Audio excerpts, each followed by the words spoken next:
That's a really unusual song for us to be playing on a Saturday morning here on The Pulse, but there's a very good reason. You don't often get to talk to one of the backing singers, but that's what we're going to do today. There was a young fellow who in those days I don't think was called Ross Stevenson, but he was a choir boy and he was one of the backing singers. Good morning, Ross. Hello to you, how are you? What an angel. Did you hear that angelic singing? And as has been well documented, the extended dance mix features you guys far more than the standard version. I've never ever heard it, but the good luck this morning is that I'm at my daughter's basketball and I tried to drive here but my car won't start, so I got an Uber and was able to play. She had no idea that her father was a rock star. Wow, so thank you. Hello to you, Lauren. Well, yes, and it got to, I think, number 2 nationally and number 1 in Australia, in Victoria, so nationally or Australia. Doing very well. It's obviously been a long morning on the radio. Now, before we get started talking about you, I just wanted to ask you a question without notice, if you wouldn't mind, and because it's unlike you to get those sort of things thrown at you. We are in the middle of our radiothon here at 94.7 The Pulse and the importance of community radio. Now, obviously, you had to spend a bit of time in that. 4 years at Triple R. That's when I started in, I think, about 1986 when I was a lawyer and just did 4 years, obviously unpaid, and enjoyed it immensely. And it was, well, the Saturday morning lineup, I don't know that you're old enough, Neil, but... thank you. Could have been Champions, Lawyers, Guns and Money, and Punter to Punter. So it was pretty popular Saturday morning lineup for a community radio station. But I was talking to someone yesterday, and they had no idea that on Grand Final Day 1988, our in-studio guest on Grand Final morning was the Prime Minister Bob Hawke. Wow.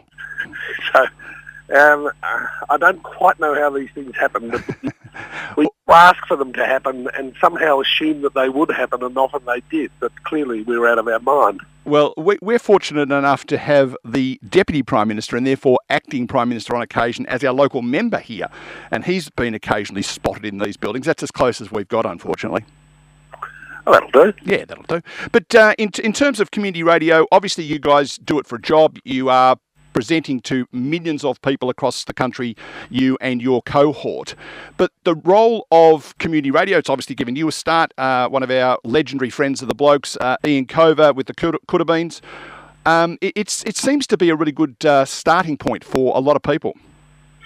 It is, and what you don't have on community radio is people telling you what you should do and how you sound and what you should say. And I find that a lot of commercial FM radio, for example, is obviously a blender they put them through so that everyone ends up speaking the same. That doesn't happen on community radio, and accordingly often is much fresher and is to be encouraged. The other thing, I guess, if this was a commercial radio station, you and I would be thanking one another now and heading off to a break. We would, and possibly honouring a recently departed gentleman, perhaps liberally mentioning a Toyota Hilux. I hope that's not what you're driving, because, of course, Kellerman Motors, sponsors of this program, would be very pleased to look at your car for you because they're very fine down here in Crown Street, South Geelong. Well done. Okay, now, I promised that we would talk about your life. Now, a lot of people would know the bit that, since you've been, quote, famous, unquote, but you were born in Queensland, is that right? Yep, born and raised in Brisbane, and Brisbane was sort of that was the cultural centre of our lives because my father, despite the fact that he was the one that moved us to Melbourne, life was all about what it used to be like in Brisbane and growing up in Brisbane. And we actually, at one stage, had a T-shirt made for him based on W.C. Fields that said, I've been to London, Paris, Berlin and Rome. And then on the back it said, all in all, I'd rather be in Brisbane. So, I played for Queensland in the Sheffield Shield, obviously state of origin. But we came down here and the rest of my family all chose to barrack for Melbourne. But because I went to Glenferrie Primary School, I got the Mighty Hawks. So only 12 premierships to 1. So yeah, and of course we love talking about ancient history on this program. If of course you had to stuck with your native city, you'd be the current premiership, wouldn't you? Yes, we would indeed. Twice, in fact. And yeah, in a row. Yeah, that would have been most enjoyable. Yeah, no, I thought I'd better throw that in at some stage. So how old were you when you came to Melbourne? I was 8, I think, when I came to Melbourne, and I'm a Melburnian, and I think Russell and I have discussed on the program. Well, once mentioning to Brenda McClements, the splendid boss of Visit Victoria, we were just having a conversation over a cup of coffee, and I said, it's funny, I regard myself as a Victorian first and an Australian second.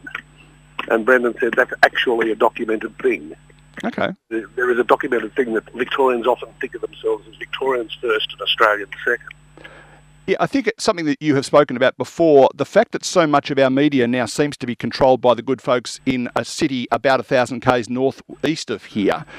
Is that part of that? Is it us sort of striking back against the establishment? Yeah, it is. I was talking to Russell about this the other day. I can't remember whether it was on air or not, but Sydney is far more interested in federal politics than Melbourne is. I mean, obviously Melbourne has some interest in federal politics, but, I don't know whether it's because it's geographically closer or because they think they run the country. Or both. Or both. Yeah, Sydney seems to have a much bigger interest in federal politics than we do here. We're much more interested in state politics, I think. I have reason to watch the 7 p.m. ABC News most evenings, and you can now choose to either watch the Victorian stream, the New South Wales stream, or the national stream. Uh-huh. You would do exceptionally well to get a forensic scientist to determine the difference between the New South Wales stream and the national stream. You watch the national stream and, you'll find out about an accident that's happened on the M5 just outside Bankstown, but you won't find out about the fact that someone got shot in Burke Street. Yeah. It's I own this expression. I've used it for a few years now. Melbourne and Sydney are not two different cities. They are two different countries. Yes. Well, we go back to the great Dr. John Tickell, who was part of a band called the Idlers Five. Yes. They had a song called Melbourne and Sid and I, as I recall. Sydney girls are way out front, but we've got Henry Bolte. I think some of the lines from that song. Yes, and although they sent some Mavis, Sydney's got its strippers, but we've got Granny Davis. Yeah. Bro, I think roughly the tune was My Old Man to Dustman, but they just put words to it, as I remember. Vaguely, that sounds about right. Now, we had you in the studio once, and I actually found a conversation you and I had at Trinity Grammar School in 2009 the other day. I must send you a copy of it at some point, and it may have been in that conversation where you said, always save it for the wireless. So you and I have absolutely no idea where this conversation's going, but that's part of the fun. Well, there's no point. I was once in New York and I watched a television show which was the pre-match, pre-NFL game, the pre-match for a footy game. Yep. And I watched it and it went for an hour and it finished. And then the director comes out and says, good, that went well, we'll go to air in 30 minutes. They'd rehearsed the entire program. I see the point. I think it's most important that whatever you have to say, you say for the first time on air. And we've got strict rules about that at 3AW Breakfast. That don't. Yep. Don't say it. Well, I think our mate Ian Cover used to say that there was a competition between the Coodabbeans as to who could be in the studio last. So he would walk in and sit down as the red light came on. Well, Russell does that. Oh, okay. Well, I'm the first one in there and I just sit there minding my own business, but Russell has to be the last one in. It's just for his rhythm, and that's perfectly fine with me. And I guess we should just point out the fact that Russell, we keep referring to as Russell Howcroft, who is your co-host, and known for his work in advertising and on the Gruen transfer. Yeah, been very successful. I mean, Gruen, it was Gruen 20 years old, I don't know. Oh, it's got to be, doesn't it? Sounds like it. Yeah, I mean, Russell's what, 69? No, he's not. Don't tell him I said that. We're still on good speaking terms, he and I. Hey, so we got you down as far as Glen Ferry Primary when you were 8.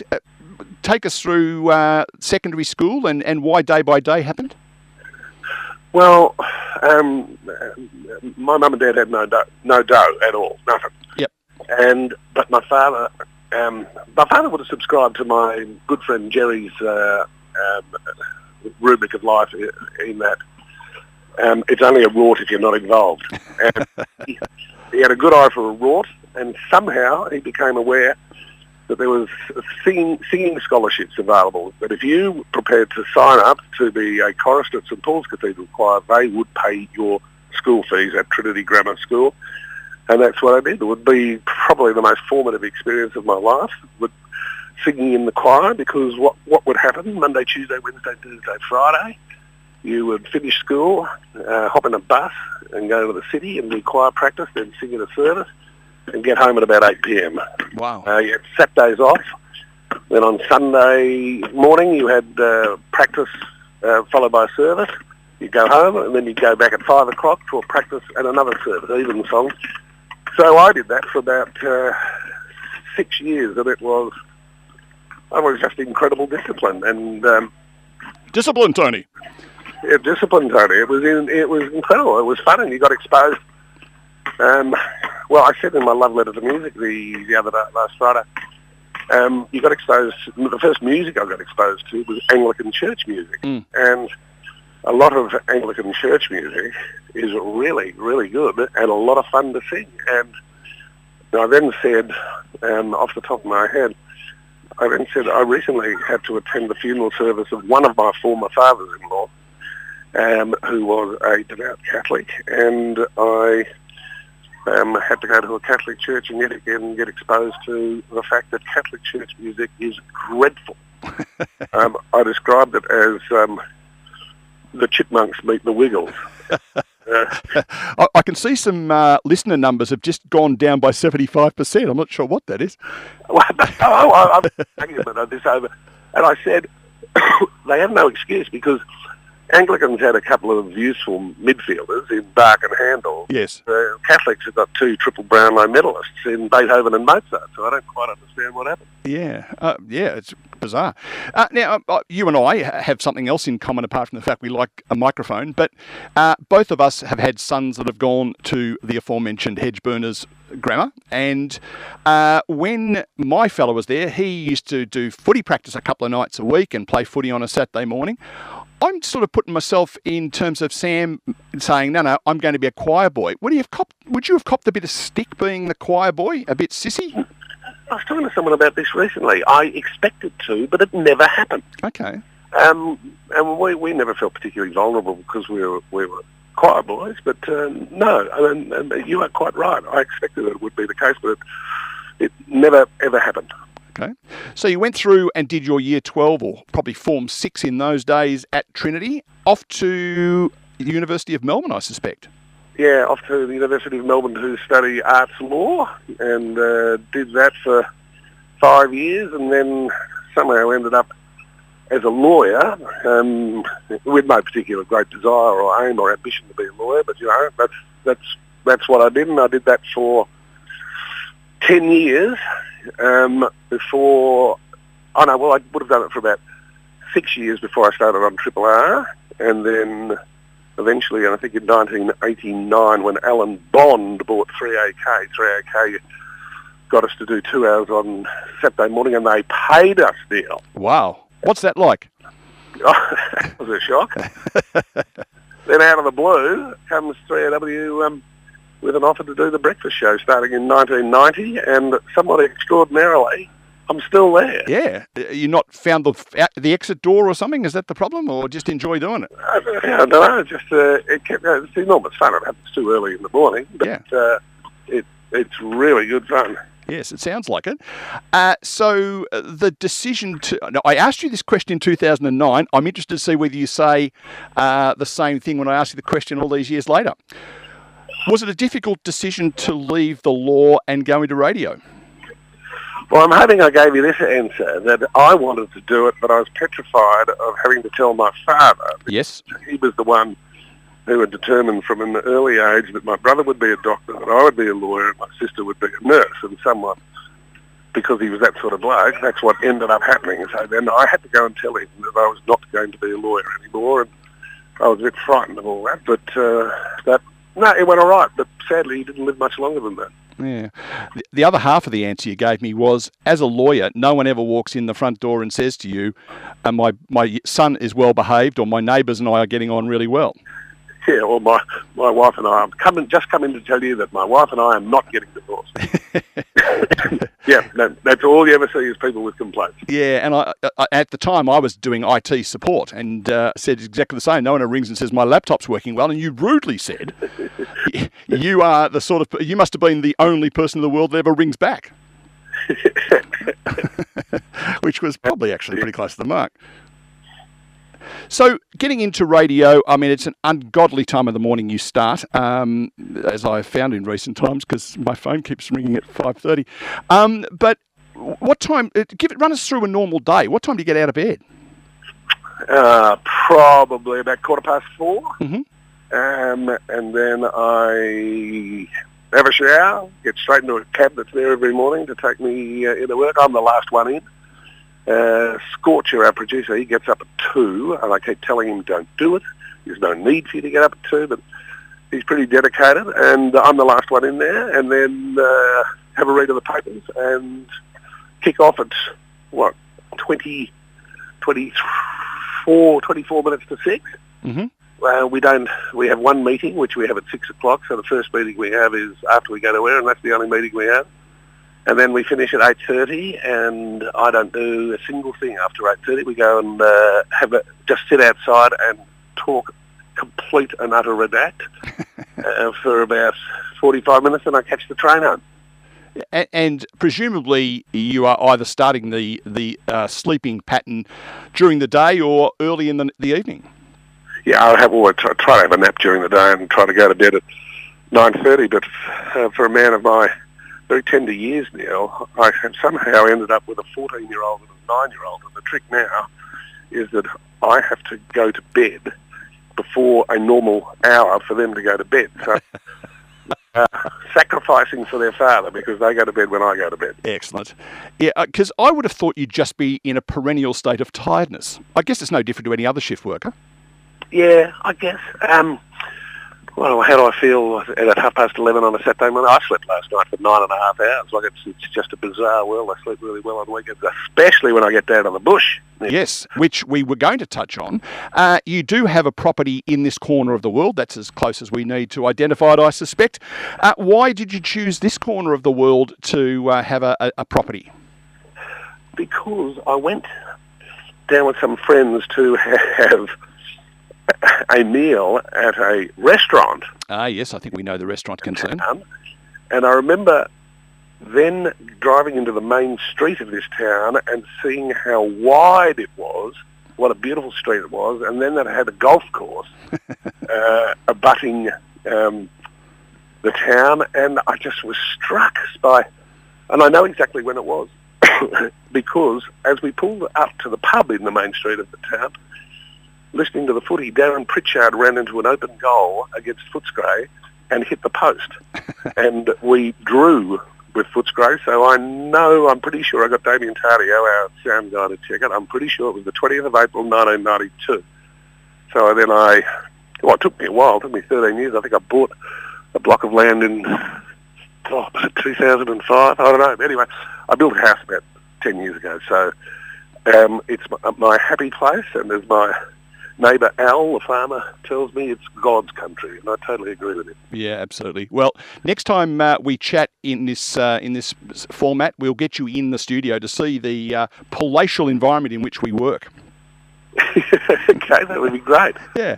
Now, we are getting close towards the end of our time together, but I did want to take a moment to acknowledge the support that you have given Rob and me.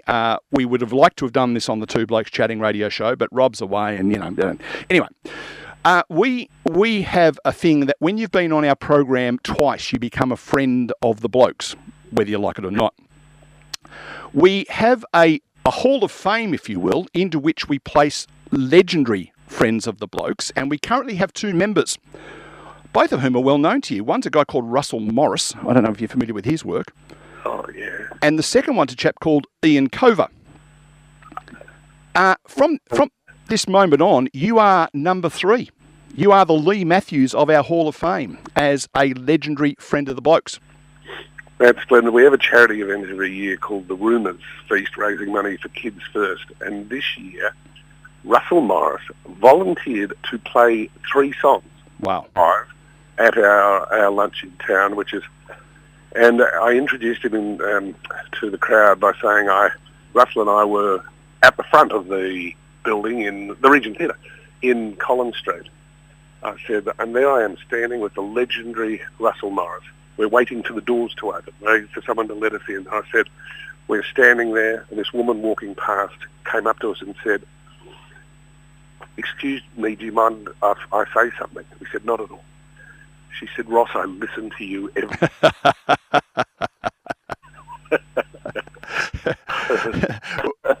Well, there is a prize that comes with being a legendary friend of the Blokes. Can you give us a few minutes to listen to something? Because I've got this organised at this end. Yeah, no worries. Stand by. I'm going to turn the... no, I'm going to leave the sound up. So you will be live, so no rude words, okay? Right. This is a band called Artificial and the Intelligence, and they have... I've asked them to do something for us, and they've come up with a thing called Once Was a Lawyer. Oh.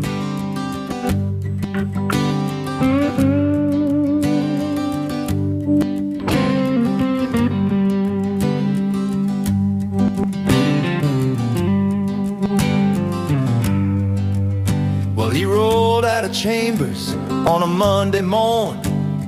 Pinstripe suit, but his tie was worn. Trading statutes for stories at the crack of the day.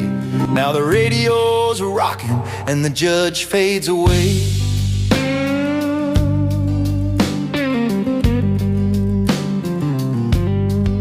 He's got Rolling Stones playing out loud. Breakfast radio, he's entertaining the crowd. Coffee in hand, the city wakes slow. Ross racks up callers with that old lawyer's flow. Yeah, he once was a lawyer, now he's spinning the yarn. Artificials in the pocket, intelligence and charm. Hawthorne colors running through his veins. Gunner's kicks from 50 in the brown and gold rain. Artificial and the Intelligence, folks, almost there. From the magistrate's court to the Flemington breeze, he's keeping it legal with that quicksilver tease. Clever like Mick, he's got stones in his soul. Artie and the band laying down rock and roll. He once was a lawyer, now he's driving the dawn. 'Cause on the wireless they can't keep this wild one gone. Took the gavel, broke it, let the laughter unfold. Breakfast in Melbourne never gets old. He's got Jack perched high and the Hawks on replay. Talks footy with legends, makes the news fade away. But if anyone's calling for a verdict or two, Ross will give them reason, maybe break a rule.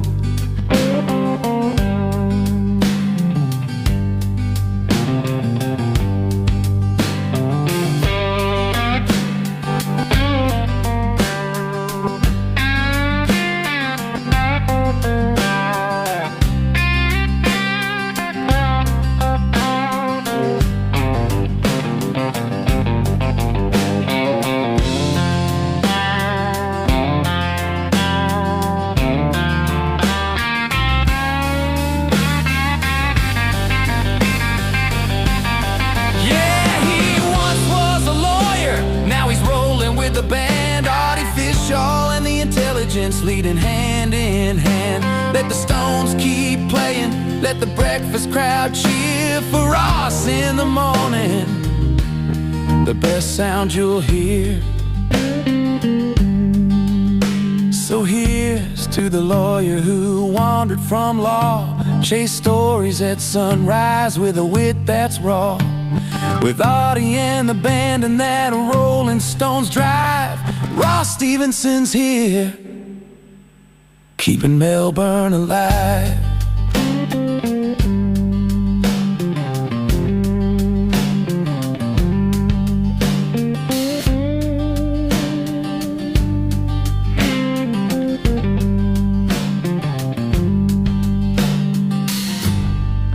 Artificial and the Intelligence with a song called Once Was a Lawyer. If you bump into Artie, could you please thank him for me? That was absolutely special. But can I give you a job now? Sure.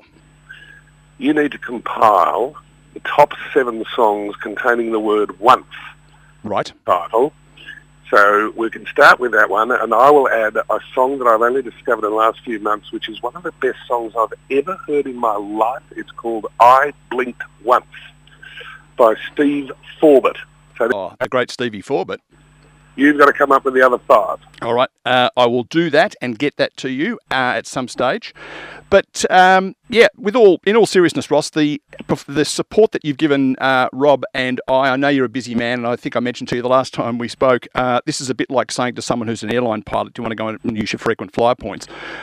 Sitting down and spending half an hour with us this morning is greatly appreciated. I hope Lauren's basketball goes well and that you have a good day. You champ, thank you, Neil. I always enjoy chatting to you, and I am deeply appreciative of everything you do behind the scenes early in the morning for 3AW Breakfast. That's very kind of you. Now that I'm not doing anything else, I've got a bit of time to do it, haven't I? Thanks, Ross. Ross Stevenson, 3AW Breakfast host. We'll chat soon.